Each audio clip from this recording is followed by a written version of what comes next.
ঘোষণা করছেন, এসএসএফ এবং পুলিশ এবং সকল বাহিনী হসপিটালের সামনে বা ক্লিনিকের সামনে জড়ো করছেন, তো উনার হায়াত বাড়ানোর জন্য না, উনার আয়ু তো বেড়ে যাবে না এসএসএফ নিয়োগ করলে। এইখানে হচ্ছে মূলত বসাচ্ছেন যে যে কোনো একটা সংবাদ এলে যেন মব কন্ট্রোলের জন্য। মোদি এখন x.com-এ গিয়ে কেন স্ট্যাটাস দিল বেগম জিয়ার শারীরিক অবস্থার কথা? তার মানে তাদের কাছে আরো নিশ্চিত কোনো খবর আছে যে হয়তো বেগম জিয়া নাই, ওনাকে মেশিন দিয়ে টিকিয়ে রাখা হয়েছে।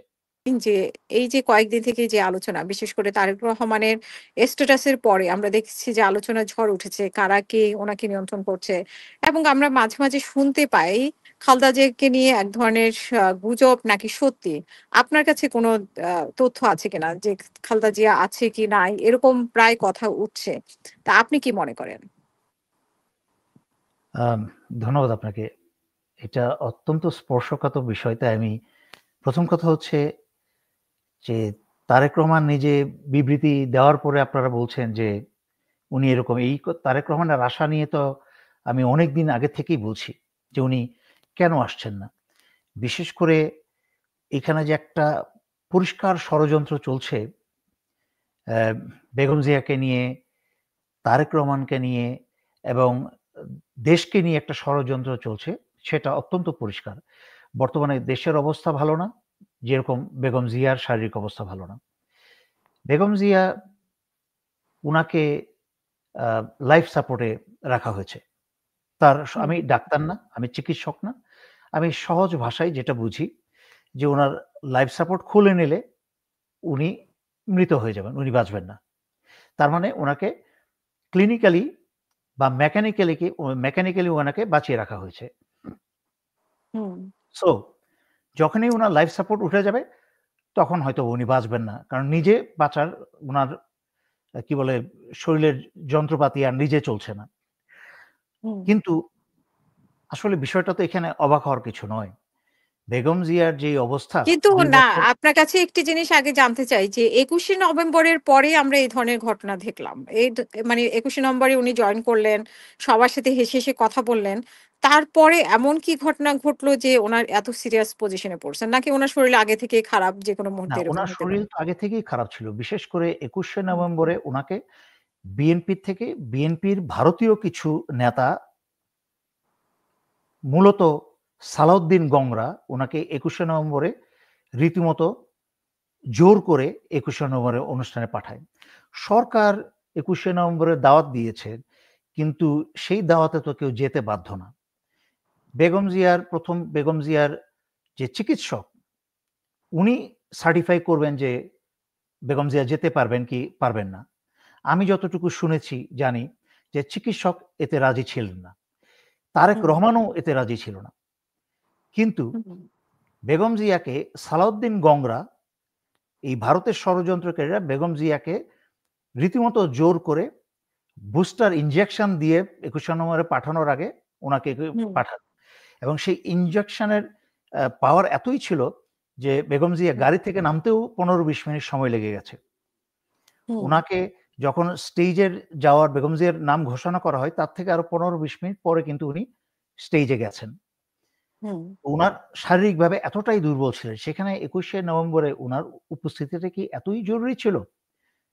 জরুরি ছিল হচ্ছে ভারতীয়দের কারণে, ভারতীয় সালাউদ্দিন গংদের কারণে। কারণ ভারতীয় সালাউদ্দিন গংরা চাচ্ছে ফেব্রুয়ারি নির্বাচনের আগে যেই অল্প সময় আছে, এই অল্প সময়ের মাঝখানে যত দ্রুত বেগম জিয়াকে পৃথিবী থেকে বিদায় করা যায়, তত দ্রুত তারা একদিকে তারেক রহমানকে দেশে আসতে দিবে না, এবং তারেক রহমানও দেশে আসতে চাইছেন না। আমি একটু পরেই ব্যাখ্যা করছি কেন। যেন এইখানে একটি বিকল্প নেতৃত্ব ঘোষণা করা যায়, যেন সালাউদ্দিনরা এইখানে বিএনপির নেতৃত্ব গ্রহণ করতে পারে এবং ভারতের নির্দেশে সালাউদ্দিনরা যেন প্রধানমন্ত্রী হতে পারে। সালাউদ্দিনরা প্রধানমন্ত্রী হওয়া মানে হচ্ছে বাংলাদেশ শেষ। মানে সালাউদ্দিনরা বলতে মানে সালাউদ্দিন আহমেদের আমি সাথে সালাউদ্দিনরা বলছি কেন? সালাউদ্দিন তো ভারতের পকেটে বিএনপির উপরের লেভেলের নেতারা বহু বছর ধরেই। সেই জন্যই কিন্তু বেগম জিয়াকে মিথ্যা কি বলে এটাকে, অরফানেজের মামলায় ২-২.৫ কোটি টাকার মামলা, টাকা দিয়ে এত ছোট ২০০-২৫০ কোটি টাকা হলেও হতো। হুম, ২-২.৫ কোটি টাকার এতিমদের টাকার মিথ্যা মামলা দিয়ে উনাকে ২ বছরের জেলে রেখে ওইখানে বিষ প্রয়োগ করে উনাকে পঙ্গু করে দিয়েছে, শেষ করে দিয়েছে। উনাকে তো মেরে হুম, ফেলা হয়েছে আরো বহু বছর আগে। হুম, তখন কিন্তু বিএনপি ওই ১ম কিছুদিন আদালতের সামনে লাফালাফি ছাড়া কিন্তু বিএনপি কিচ্ছু করে নাই। এই সালাউদ্দিন গংরা, ফখরুদ্দিন, এই আমির খসরু গংরা কিন্তু কিচ্ছু বলে নাই। এই ১৬ বছর কিন্তু আওয়ামী লীগের সাথে ভারতের সাথে তারা আপোস করেই চলেছে। কারণ ভারতের পরিকল্পনাতেই বেগম জিয়াকে জেলে নেওয়া হয়েছে, বেগম জিয়াকে চিরতরে পৃথিবী থেকে সরিয়ে দেওয়ার জন্য।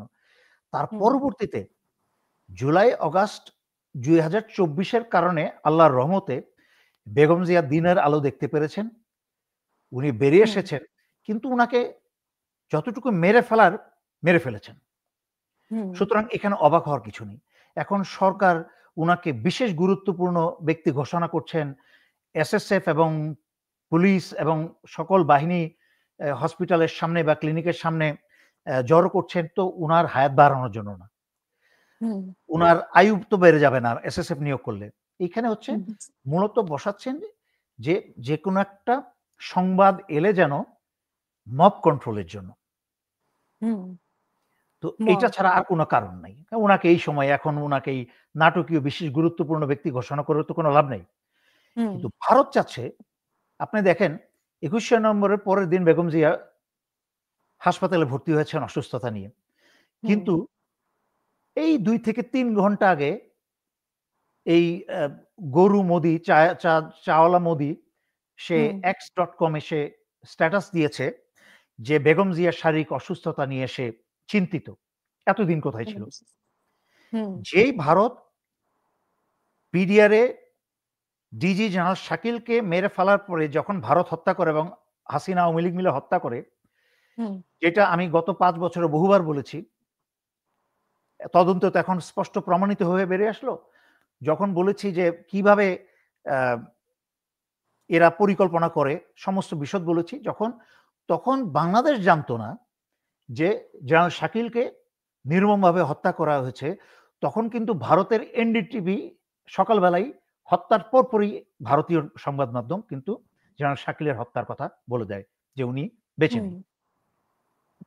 সেখানে এখন এই মুহূর্তে হাসপাতালে এতদিন থাকার পরে মোদি এখন x.com এ গিয়ে কেন স্ট্যাটাস দিল বেগম জিয়ার শারীরিক অবস্থার কথা? তার মানে তাদের কাছে আরো নিশ্চিত কোনো খবর আছে যে হয়তো বেগম জিয়া নাই। উনাকে মেশিন দিয়ে টিকিয়ে রাখা হয়েছে।